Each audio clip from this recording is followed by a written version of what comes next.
Hello साथियों, मैं एक बार पुनः आप सबके सामने एक नए टॉपिक के साथ हाजिर हूँ। और ये टॉपिक आपका है अनुगमन वेग के आधार पर ओम के नियम की व्युत्पत्ति या ओम के नियम का सत्यापन। मैं इसे लिखता हूँ व्युत्पत्ति, ओम के नियम की व्युत्पत्ति। ठीक, यानी अनुगमन वेग के आधार पर ओम के नियम को कैसे प्रूफ करेंगे ये हम लोग सीखेंगे।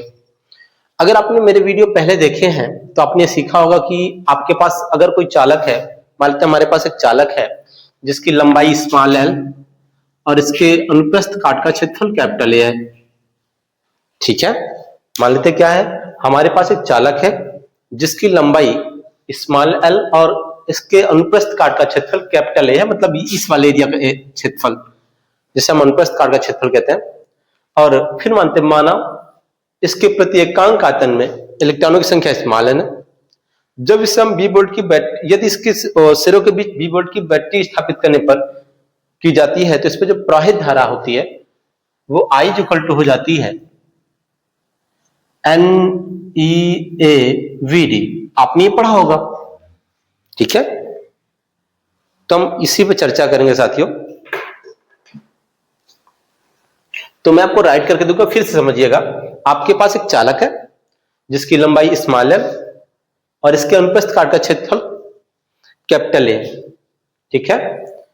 फिर बताइए कि माना चालक के प्रति एकांक आयतन में इलेक्ट्रॉनों की संख्या स्मॉल एन है। जब इसे बी वोल्ट, यदि इसे बी वोल्ट की बैटरी प्रवाहित करने पर इसमें प्रवाहित धारा आई हो तो आई इक्वल टू हम लिख सकते हैं NEAVD, ठीक है। मैं इसे इरेज करके इतनी बात लिख के देने का प्रयास करता हूं आपको, हो सकता है समझ है या वो आपको। देखिए, माना हमारे पास एक चालक है कॉमा करके जिसकी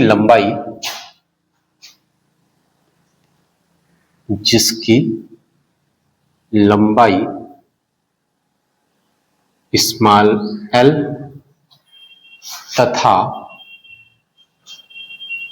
अनुप्रस्थ काट का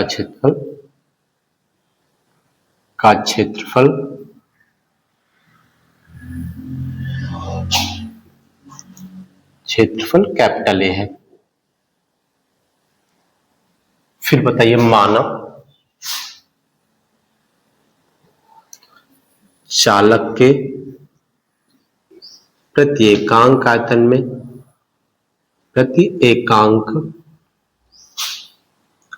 में इलेक्ट्रॉनों की संख्या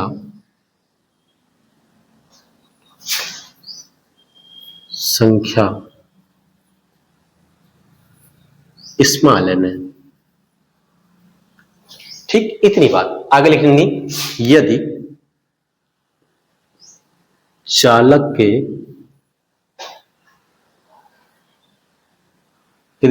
के सिरों के बीच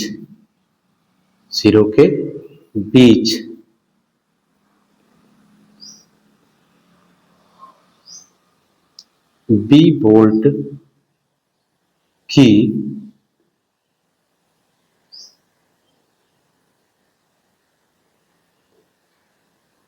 बैटरी स्थापित करने पर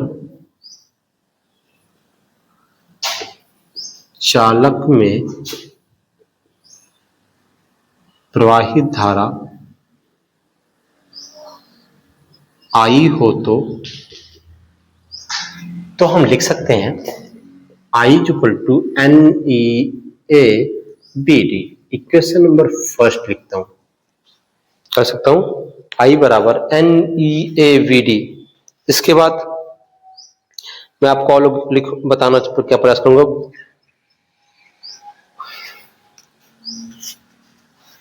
इसको इरेज करूंगा, फिर बताऊंगा आपको।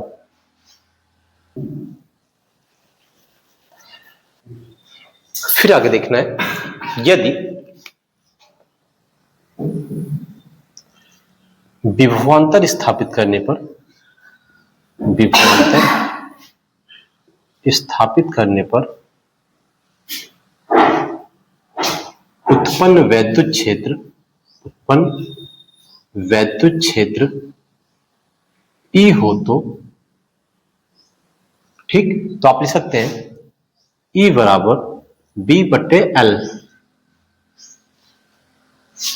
या बी लिख देता हूं। यदि V वोल्ट का विभवांतर स्थापित करने पर उत्पन्न वैद्युत क्षेत्र E हो तो E = B/L, यानी जब आप स्पेक के सिरों के बीच विभवांतर स्थापित करते हैं तो चालक पे वैद्युत क्षेत्र जनरेट होता है, ठीक है, वैद्युत क्षेत्र उत्पन्न हो जाता है। वो कितना होता है? E बराबर B/L के बराबर हुआ करता है। अब देखें, वैद्युत क्षेत्र के कारण इसमें जो मुक्त इलेक्ट्रॉन आपको दिख रहे हैं, मुक्त इलेक्ट्रॉनों पर लगने वाला बल F हो तो आप लिख सकते हैं F बराबर किस पे लग रहा है? E पर, E की वजह से, यानी स्मॉल e पे लग रहा है जिसको आप मुक्त इलेक्ट्रॉनों पर आवेश कह सकते हैं, और E पर लग रहा है, सॉरी, E की वजह से लग रहा है, तो F = Q × E पढ़ा होगा आप लोगों ने। अगर कोई आवेश वैद्युत क्षेत्र पर स्थित हो तो उस पर फोर्स लगता है, और इसमें जो चार्ज है वो इलेक्ट्रॉन है तो इस पे लग रहा है, तो ये आया आपका, और E का मान ऊपर आया है, लिख सकते हैं V/L। आपको मैंने इससे पहले क्वेश्चन फंस दिया था, आप उसे नोट करिएगा, किए रहिएगा, ठीक है ना। इसके बाद देखें, यदि इलेक्ट्रॉन का द्रव्यमान स्मॉल m हो तो बल के कारण इलेक्ट्रॉनों में उत्पन्न त्वरण समझने का प्रयास करें। जब आप इसे में फोर्स लगाएंगे तो इलेक्ट्रॉनों में गति पैदा होगी, गति होगी तो उस पर त्वरण उत्पन्न होगा, क्योंकि वेग में परिवर्तन हो रहा है, ठीक है। तो वो किसके बराबर हो जाएगा? तो आपने पढ़ा है, मैं इसे फिर से रीच करूंगा, आप लोग इसे जैसे नोट करना चाहे करेंगे, वो आपकी इच्छा है। क्या मिला मुझे? मैंने कहा कि A हो तो आप लिख सकते हैं A = F/m, और आपने देखा कि A बराबर F का मान आया था E B/L, और नीचे हम पहले से है तो कुछ इस तरह से आपको मिल जाएगा A बराबर EV/ml, ठीक है साथियों। तो त्वरण मिल गया आपको, इसके अलावा तो कोई घटना घटित नहीं होगी। अब देखिए हुआ क्या, मैं आपको बताने का प्रयास करूंगा कि समझे।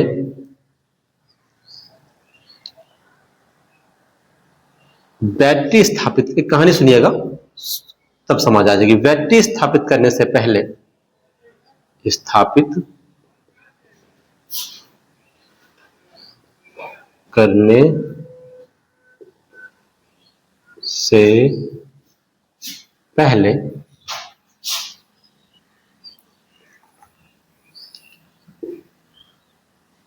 इलेक्ट्रॉनों का वेग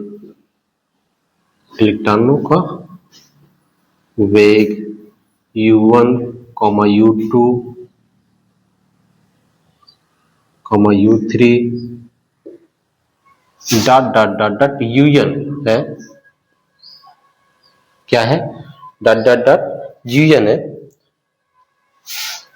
और बैटरी स्थापित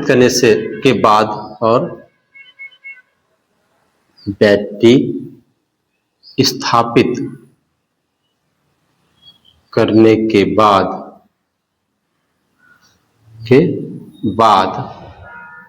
इलेक्ट्रॉनों का वेग v1, v2, v3 vn हो जाता है, यानी इलेक्ट्रॉन का वेग बढ़ जाता है या घट जाता होगा, वेग में चेंजेस आ गए, और ये प्रारंभिक वेग है और ये आपका अंतिम वेग है। ठीक है, अब जो आया आप इसे कह सकते हैं इलेक्ट्रॉनों का वेग बढ़ा या घटा स्थापित करने के बाद, तो जो इलेक्ट्रॉनों में वेग उत्पन्न हुआ इसे हम औसत वेग कहते हैं। ठीक है, तो आप लिख सकते हैं अतः इलेक्ट्रॉनों का औसत वेग, अतः इलेक्ट्रॉनों का औसत वेग BD इक्वल टू, औसत मान निकालना जानते हैं, जितने भी नंबर हो, V1 है, V2 है, V3 है, डॉट डॉट डॉट Vn है, सबको जोड़ करके n से डिवाइड कर दो। मतलब जितने नंबर उसमें डिवाइड करो, क्योंकि n इलेक्ट्रॉन है, मैंने आपको पहले बता दिया कि इसमें इसके एकांक आते में एक n इलेक्ट्रॉन, तो नंबर ऑफ इलेक्ट्रॉन की संख्या मैंने n मान ली। ठीक है, मैं फिर से इसको इरेज करूंगा, आप लोग जैसे करना हो करिएगा, जो मन करे वो कर लीजिए। ठीक, इसको भी इरेज कर तो कोई काम नहीं इसका। ठीक, अब देखें तो हो क्या जाएगा, VD इक्वल टू मिल जाएगा आपको, V1 का मान लिख सकते हैं U1 प्लस टाउ A1, ये तो V1 हुआ। V2 लिख सकते हैं U2 plus tau A2, U3 लिख सकते हैं, सॉरी V3 लिख सकते हैं U3 plus tau A3 plus dot dot dot dot dot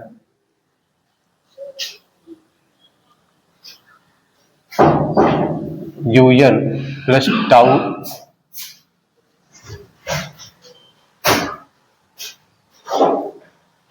एक सेकेंड वेट करिएगा। हाँ देखेंगे, ये थोड़ा सा मिस्टेक हो गया, यहाँ A टाउ 3 होना चाहिए, यहाँ A टाउ n होना चाहिए। ठीक, पूरा का बटे n। अब आपको मैं बताने का प्रयास करूंगा, जो ये नंबर दिख रहा है, जो ये नंबर दिख रहा है, जो A नंबर दिख रहा है, जो ये नंबर दिख रहा है, इनको मैं अलग अलग कर लेता हूं। इसको मैं लिख सकता हूं U1 plus U2 plus U3 dot dot dot UN, ये अलग हो गया। A tau 1, A tau 2, A tau 3 dot dot dot A tau n, ये अलग हो गया। इसमें जहां से प्लस था मैंने उसको अलग कर दिया, पूरा का बटे n।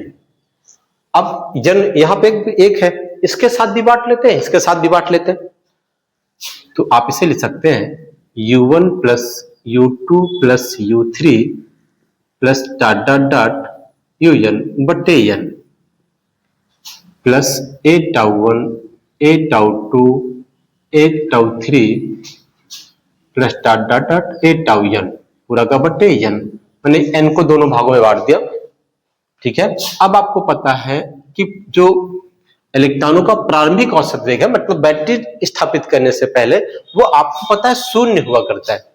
अगर आपने मेरी बात पहले समझी होगी, पहले पढ़ी होगी, तो आपको ये बातें पता होंगी कि बैटरी लगाने से पहले मुक्त इलेक्ट्रॉनों का जो औसत वेग है वो शून्य रहता है। अगर औसत वेग शून्य ना होता तो आज जो हमें बिजली पंखा चलाने के लिए लाइट की जरूरत होती है या बैटरी की जरूरत होती है, उसकी जरूरत नहीं होती साथियों। फिलहाल बात की बात है वो, मैं इतना बताने का प्रयास करूंगा कि इसका जो मुक्त इलेक्ट्रॉनों का औसत वेग है बैटरी स्थापित करने से पहले वो शून्य होता, तो मैंने इसे शून्य कह दिया। क्या कह दिया? शून्य कह दिया। प्लस यहां पे चलते हैं, ए कॉमन हो गया, टाउ 1, टाउ 2, टाउ 3। हमको ये बात समझ आई कि आपको टाउ नहीं पता चला क्या है, क्या नहीं पता चला क्या है? टाउ। फिलहाल ये श्रांति काल है साथियों। क्या है? श्रांति काल। फिलहाल टाइम ही है, क्या है? समय ही है। लेकिन इस समय को आप कह सकते हैं, जो ये टाइम दिख रहा है आपको, ये जैसे ये इलेक्ट्रॉन है मूव कर रहा है, ठीक है। अभी तो बैटरी लगाने से पहले, सॉरी, बैटरी लगाने के पास इसकी डायरेक्शन एक दिशा में हो गई। बैटरी लगाने से पहले ये जब मूव कर रहा था, कोई इधर चल रहा था, कोई इधर चल रहा था, कोई इधर चल रहा था, तो इलेक्ट्रॉन के दो क्रमां इसके टक्कर गए, फिर से हुआ, तो इसमें जो टाइम लगा यही श्रांति काल है। इलेक्ट्रॉन के दो क्रमागत टक्करों के बीच जो समय लगा वो श्रांति काल, ठीक है। अब इसका हम जो एवरेज निकालेंगे तो वो टाउ के बराबर, इसके बराबर ये जीरो खत्म, तो ए टाउ बच गया बटे एन बच गया, सॉरी एन बचा ही नहीं। ये एवरेज औसत निकालेंगे तो टाउ लिख दिया हमने, इसके टोटल एवरेज को, ये पूरा जो नंबर है वो टाउ के बराबर है क्योंकि औसत में एन भी आता है। तो आपको मिला ए टाउ अनुगमन वेग। तो अब जो वीडी का मान आया है, वीडी का मान समीकरण 1 में रखने पर, समीकरण 1 मिनट साथियों, इसमें वीडी बराबर ए का मान मुझे कहीं मिला था और वो मिला था, मैं खुद ही भूल गया, वो मिला था हम लोगों को ई वी बटे एम एल इंटू टाउ है ये पहले से। ठीक, मैं इन सबको इरेज करूंगा, ऊपर की चीजें, ताकि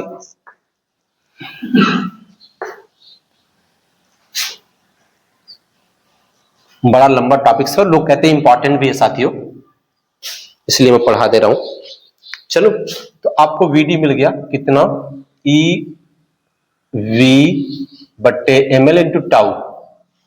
अब आपका जो वी डी है उसका मान समीकरण 1 में रखते हैं। समीकरण 1 में या वीडी का मान समीकरण 1 में रखने पर, वीडी का मान समीकरण 1 में रखने पर, बताइए समीकरण 1 पहले था क्या, पहले वो देख लेता हूं मैं। वो था I equal to N E A V D, ऐसा कुछ था। मैं इसकी जगह पे मैं ये वैल्यू पुट करूंगा साथियों, रख दीजिए एन ई ए, हटाओ वीडी को हटा दो, ये रखो E V M L into tau. ठीक है, अब देखें, इसको इरेज कर रहा हूं, मैं लिखता हूं, सबको इधर लेके आता हूं। एम एल आया, एन ई और ई स्क्वायर हो गया, नीचे एन आया, ई स्क्वायर हो गया, ए आया और टाउ आया। क्या बचा आपका, इधर वी बचा, आई बचा। ठीक है, या फिर आप इसे इस तरह से, वी बट्टे आई बराबर एम एल बट्टे एन ई स्क्वायर ए टाउ। ठीक है, तो मैं आपको बता दूं कि अगर इसका टेम्परेचर कम ज्यादा ना किया जाए तो जो आपको ये टाउ दिख रहा है शांतिकाल, वो फिक्स रहता है, कोई चेंज नहीं होता इसमें। ठीक है, तो जो शांतिकाल है वो फिक्स रहेगा। एम फिक्स है, इलेक्ट्रॉनों का द्रव्यमान है, लंबाई फिक्स रहती है। एन फिक्स है, नंबर ऑफ इलेक्ट्रॉन, ई की वैल्यू फिक्स होती है, एरिया फिक्स रहता है। यानी अगर आप किसी चालक की भौतिक अवस्था में परिवर्तन ना करें तो जो ये आपको वैल्यू साइड की दिख रही है सब नियतांक के बराबर है। बी बट्टे आई बराबर क्या मिल गया हमको, नियतांक। और ओम का नियम भी यही कहता है कि बी बट्टे आई का मान नियतांक होता है। ठीक है, थैंक यू साथियों, हो सकता है आपको ये वीडियो समझ आई हो।